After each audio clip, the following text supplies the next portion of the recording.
안녕하십니까. 네, 반갑습니다. 이제 3, 4월 과정 심화이론 과정 하겠습니다. 심화이론 과정은 이제 제 필수서가 있는데 이게 약 내용이 110페이지거든요. 이것도 충분합니다. 이거 한 3번, 4번 빨리 보시는 게 좋아요. 두꺼운 책 보시면 시간이 오래 걸리죠. 이 110페이지도 학교 가신 분들이 이것도 많다 그래요. 이걸로 충분하고. 그 다음에 이제 제가 수업 시간에 기출문제 풀고 있죠. 이제 수업 시간에 기출문제를 1, 2월 달에 좀 풀었거든요. 3, 4월 좀 이렇게 순차적으로 푸는 겁니다. 기출문제는 제가 1, 2, 3, 4 그리고 7, 8 이렇게 순차적으로 수업 시간에 풀 것이고, 다음 오후에 3, 4월에 기출문제 특강을 따로 하죠. 그때는 이거 문제 다 푸는 거거든요. 수업 시간에는 그 정규 수업 시간에는 이거 제가 필요 문제 이렇게 순차적으로 풉니다. 그러니까 1, 2월 달에 했던 문제는 3, 4월에 수업 시간 안 풀겠죠. 그런 식으로 순차적으로 풀고, 그리고 이제 오후 특강은 그날 했던 거 그날 문제 전부 다 푸는 거의 다 푸는 겁니다. 근데 전부는 안 풀고 한 8, 90% 이상 풀 겁니다. 중복된 게 많이 있기 때문에. 그래서 특강은 이제 원하시는 분은 따로 들으시면 되겠습니다. 그리고 제가 이제 그 전에 말씀드렸지만 3월 달에 민특법 먼저 한다 그랬죠. 그때 한 말씀드렸죠. 안 들었나요? 자, 그랬잖아요. 그때 지난 토요일 날 민특법 한번 했죠. 그리고 3, 4월 또 잊어버리니까 1, 2주 민특법 한다 그랬죠. 네, 그렇게 하겠습니다. 민특법이 돼 있으니까 꼭 미루고 우리 강사들도 강의를 막 안 해버려요. 시간 없으면 인강보세 오락해버리고. 그래서 이번 기회에 그 토요일날 강의 들으신 분들은 그 하루 싸게 해서 1, 2월 마지막 강의 올라가 있습니다. 그거 보시면 되고, 또 이제 안 보셨거나 한번 이게 들어서 모르거든요. 아마 그날 강의 들으신 분도 이게 상당히 혼동되니까 다시 한번 정확히 정리하고, 그러니까 이제 마지막으로 좀 시간이 여유 있을 때 정확히 정리하는 겁니다.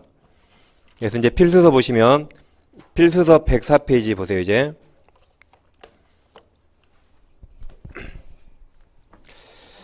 그래서 아무튼 이번 주 일단 주인법 상입할 겁니다. 자, 이제 칠판 보시면 이제 민사특별법 이런 법은 없다 그랬죠.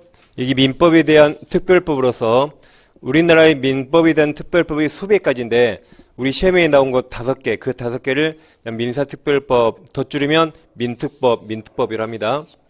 먼저 가장 중요한 게 주택임대차보호법, 주임법이라 하죠. 그다음 상가임대차보호법, 상임법. 그다음에 이걸 집합건물법 그래요. 그리고 이제 가등기 담보법. 그다음에 이게 부동산 실권리자 명의법이 부동산 실명법 이래 약자로 부릅니다.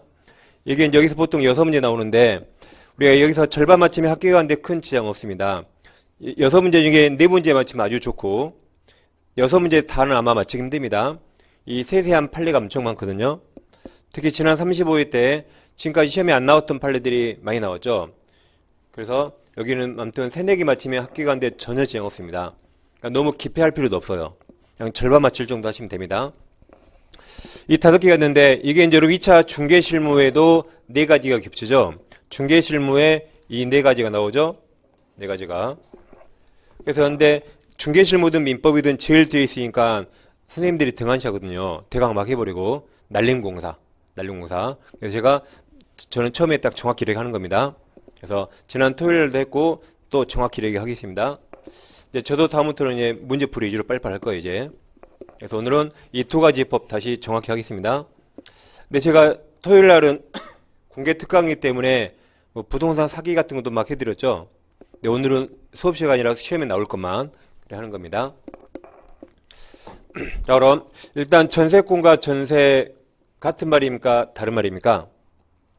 전세권과 전세 같아요? 달라요? 완전히 다르죠? 완전히 다릅니다. 얘는 물권이고 얘는 채권이죠. 얘는 원칙 대항력이 있고 얘는 원칙 대항력 없습니다. 얘는 경매에서 우선매입권이 있고 얘는 원래 없어요. 두 개 완전히 다릅니다. 그럼 얘는 등기부에 전세권 등기한 겁니다. 무슨 등기해서요? 전세권 등기. 이건 전세권 등기하지 않은 걸 말합니다. 만약에 임대차를 등기합니다. 임대차를 등기하면 왼쪽이에요? 오른쪽이에요? 임차권 등기했다. 오른쪽이라 했죠. 오른쪽. 이건 전세권 등기한 거예요. 이건 전세권 등기 안 한 겁니다. 그럼 임대차를 등기했단 말은 전세권 등기 안 했죠. 그러니까 오른쪽이 되는 거죠. 단 채권이지만 이제 대항력이 생기는 전세 임대차입니다. 그래서 개념을 처음에 명확히 하셔야 돼요. 그래서 이걸 임대차, 채권, 그리고 같은 말로 채권적 전세라고 그러고 전세권 등기 안 했단 말이에요. 이게 전세권 등기 안 했단 말입니다. 다 같은 말로 쓰입니다. 그래서 아무튼 여기는 전세권 등기했고 이 네 가지는 전세권 등기 안 한 겁니다. 우리가 오늘 공부하는 건 이쪽입니다. 전세권 등기 안 한 임대차를 공부하는 거죠. 주택 임대차, 상가 임대차를 공부합니다. 그러니까 처음에 들어갈 때 용어 적용을 명확히 하셔야 돼요. 그래야 중간에 헷갈리지 않습니다. 우리 오늘 이쪽을 다 공부하는 겁니다. 자, 그럼 항상 특별법인일 땐 그 적용 범위가 중요한데 일단 두 가지는 편면적 강행 규정입니다. 그러니까 토요일 날 들으신 분들은 오늘 듣기 상당히 수월하실 겁니다. 자, 편면적이라 한쪽을 보호해요. 임대인과 임차인 어느 쪽 보호할까요? 임차인을 보호하죠. 따라서 이 주임법, 상임법 규정과 당사자 약정이 서로 다릅니다. 그러면 법 규정과 약정이 다르면 이 약정이 언제나 무효가 아니고 법 규정보다 이 약정이 임차인에게 더 유리하면 그 약정 유효입니다. 그들한테는 이 법 규정 적용 안 되고 약정에 따르는 겁니다. 근데 약정이 법조문보다 임차인에게 더 불리한 약정이다. 그땐 그 약정 무효가 돼서 이때 약정이 아니라 법 규정에 따른 거죠. 이처럼 한쪽을 보호하는 걸 편면적 강행 규정이라고 말합니다.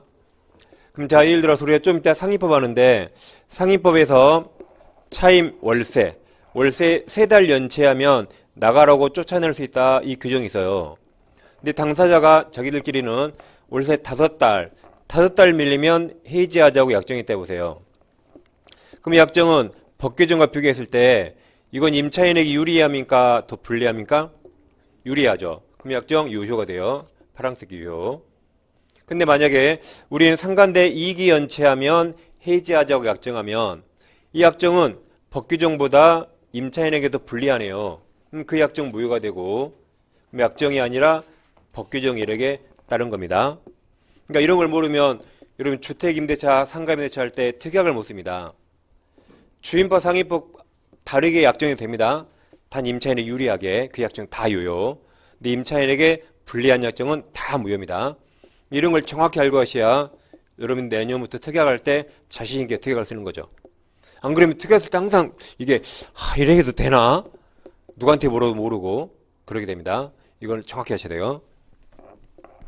자, 그럼 이제 이 주임법, 상임법은 일시사용이 명백히 가면 임차인에게 적용하지 않습니다.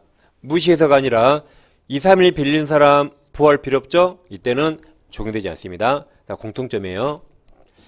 그 다음에 우리가 이제 지난주에 됐는데 일시사용이 명백한 임대차는 특별히 보호할 필요 없기 때문에 강행규정 적용 안 됩니다. 민법임대차에서 지난주 민법임대차 지상물 매수 청구, 부속물 매수 이거 강행규정이죠. 그래서 적용 안 된다고 지난주에 그 표로 해봤어요. 표로. 그리고 이제 오늘 주택임차인은 주임법 보호 안 되고 상가임차인도 상임